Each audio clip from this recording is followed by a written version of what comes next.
Hi అండి. Today recipe వచ్చి వంకాయ, చిక్కుడుకాయ, టమాటో. ఈ రెసిపీ చాలా అంటే చాలా టేస్టీగా ఉంటుంది.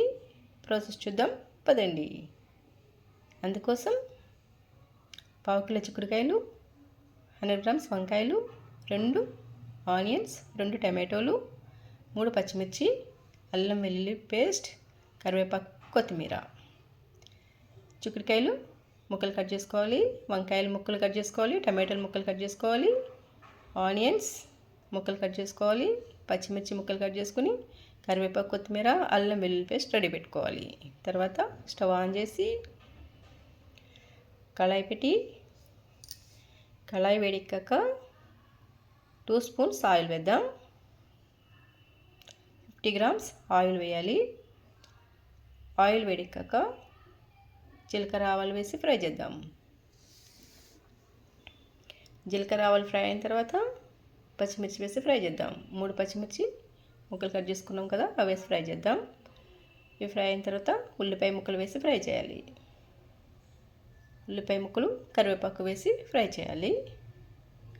ఉల్లిపాయ ముక్కలు లైట్ బ్రౌన్ కలర్ వచ్చేంత వరకు ఫ్రై చేయాలి. ఉల్లిపాయ ముక్కలు లైట్ బ్రౌన్ కలర్ వచ్చిన తర్వాత అల్లం వెల్లుల్లి పేస్ట్ ఫ్రెష్గా దంచి పెట్టుకున్నాం కదా, అది వేసి ఫ్రై చేయాలి. అల్లం వెల్లుల్లి పేస్ట్ ఫ్రెష్గా దంచుకుంటే కర్రీ చేస్తుంటే మంచి స్మెల్ వస్తుంది అనమాట. చాలా అంటే చాలా టేస్టీగా ఉంటుంది. ఉల్లిపాయ ముక్కలు బ్రౌన్ కలర్ వచ్చేంత వరకు ఫ్రై చేసి,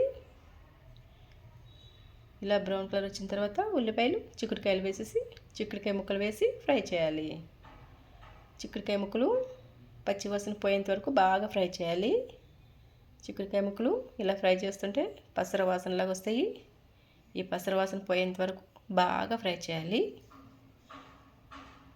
తర్వాత మూత పెట్టి ఒక 2 మినిట్స్ స్టవ్ సిమ్లో పెట్టేసి మగ్గనిద్దాం. మళ్ళీ ఒకసారి చూద్దాం తీసి. చూడండి, లైట్గా ఫ్రై అయినాయి. ఇలా బాగా కలిపేసి మళ్ళీ ఇంకో 2 మినిట్స్ మూత పెట్టి చిక్కుడుకాయలని మగ్గనిద్దాం. చిక్కుడుకాయలు 50% ఉడికిపోయినాయి. చూడండి, ఇలా ఫ్రై అయినాయి కదా చిక్కుడుకాయలు. తర్వాత వంకాయ ముక్కలు వేసి ఫ్రై చేద్దాం. చిక్కుడుకాయ ముక్కలు 50% ఉడికిన తర్వాత వంకాయ ముక్కలు వేస్తే బాగా ఫ్రై అయిపోతాయి అన్నమాట. వంకాయ ముక్కలు తొందరగా ఫ్రై అయిపోతాయి కదా, తొందరగా ఉడికిపోతాయి కదా, అందుకోసం చిక్కుడుకాయ ముక్కలు ముందు ఫ్రై చేయాలి. తర్వాత 1 స్పూన్ సాల్ట్, 1/2 స్పూన్ పసుపు వేసి ఒకసారి బాగా కలిపేసి మూత పెట్టి మళ్ళీ మగ్గనిద్దాం వంకాయలని, చిక్కుడుకాయలని. మూత తీసి చూద్దాం. చూడండి, వంకాయలు, చిక్కుడుకాయలు 60% మగ్గిపోయినాయి. మళ్ళీ ఒకసారి కలిపేసి టమాటో ముక్కలు వేసి టమాటో ముక్కలు, వంకాయ ముక్కలు, చిక్కుడుకాయ ముక్కలు 3 బాగా ఫ్రై చేసి అలాగా బాగా కలిపేసి మళ్ళీ ఒకసారి మూత పెట్టి మళ్ళీ ఒక 2 మినిట్స్ మగ్గనిద్దాం.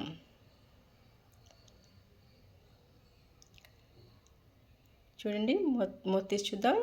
ఇవన్నీ 60% వరకు చక్కగా మగ్గిపోయినాయి. తర్వాత 1 స్పూన్ కారం వేసి, మా కారంలో మసాలా కారం అనమాట, ఇంకా మసాలా వేసే పని ఏమి ఉండదు. మసాలా కారం వేసేసి బాగా కలిపేసి ఒకసారి ఇట్లా బాగా కలిపి చూడండి, ముక్కలు అన్నిటికీ పట్టేలాగా బాగా కలిపేసిన తర్వాత 100 ml వాటర్ వేసి ఇంకా 10 మినిట్స్ మూత పెట్టి మగ్గనిద్దాం. స్టవ్ 5 మినిట్స్ హైలో పెట్టి తర్వాత 5 మినిట్స్ సిమ్లో పెట్టేసి మగ్గనిద్దాం.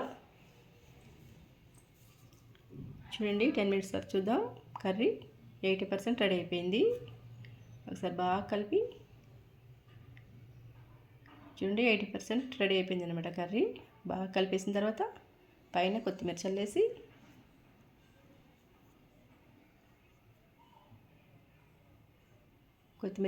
మళ్ళీ ఒకసారి మూత పెట్టి మళ్ళీ ఒక 5 మినిట్స్ మగ్గనిద్దాం. స్టవ్ సిమ్లో పెట్టేసి మగ్గనిద్దాం. చూడండి, చక్కగా రెడీ అయిపోయింది కర్రీ. తర్వాత స్టవ్ ఆఫ్ చేసేసి 1 మినిట్ అలానే ఉంచి తర్వాత మూత తీసి చూద్దాం. చూడండి, కర్రీ 100% రెడీ అయిపోయింది. వంకాయ చిక్కుడుకాయ కర్రీ రెడీ అయిపోయింది. చాలా అంటే చాలా టేస్టీగా ఉంటుంది. సర్వింగ్ బౌల్లో తీసుకొని సర్వ్ చేసుకుందాం. అంతే, ఎంతో టేస్టీగా ఉండే వంకాయ చిక్కుడుకాయ టమాటో కర్రీ రెడీ అయిపోయింది. వీడియో నచ్చితే లైక్ చేయండి, షేర్ చేయండి, సబ్స్క్రైబ్ చేయండి. Thanks for watching.